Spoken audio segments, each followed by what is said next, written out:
Coming up on this weekend's Sacred Sunday transmission of the PAZNIA Radio Network.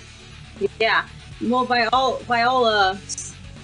perceptions, I guess one would think that our family would be, from all the generations, would be needing a lot of help because, like, there's a lot of children. There's 13 children with my great grandfather, and my grandfather had nine children, and my dad, I'm the oldest of 12 children. So there's a lot of children in that, and of course, there's a lot of cousins, a lot of extended family. There's a lot of family in there. But my great-grandfather was a very creative person, very charismatic, and he also was like a traveling evangelical preacher who just thought outside the box. He wasn't like your typical sort of person who's like just gonna, like, you know, be beat down and submit to whatever is going on. And he had a lot of older sons too, of course, and they were all the same way. They were all very creative, hardworking, industrious, responsible, and honest. And when you have a bunch of people who are like that and they're all together, they're really good at, like, finding ways to make money and getting along with the people around them and becoming sort of assets to their community instead of burdens. So they could have, like, just been like, oh yeah, we're going to get on welfare, because, like, that would have been the thing to do, and a lot of people thought they were crazy for not doing that.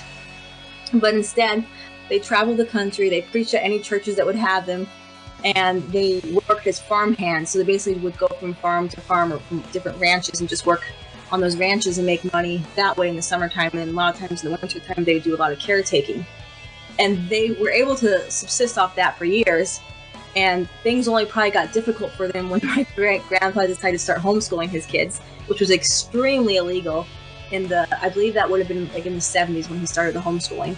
So basically that made them have to move even more often, and they ended up often living in a bus or just renting, because as soon as, like, the local truant officer would find out that there was a family of 13 kids and they weren't going to school, she'd give them like a weekend or 2 weeks to get the kids in school or else. And so they just move. So that kind of was like, they just were really good at, like, sticking to their beliefs and making it work for them.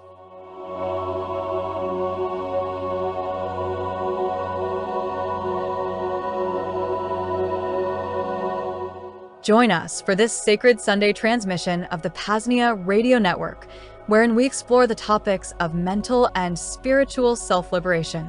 Transmission begins at noon Central Time, streaming to YouTube, Odyssey, Rumble, and X/Twitter.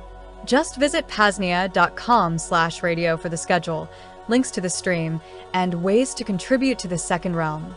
See you this Sunday, April 13th, at noon Central Time for this special Sacred Sunday transmission. Cheers.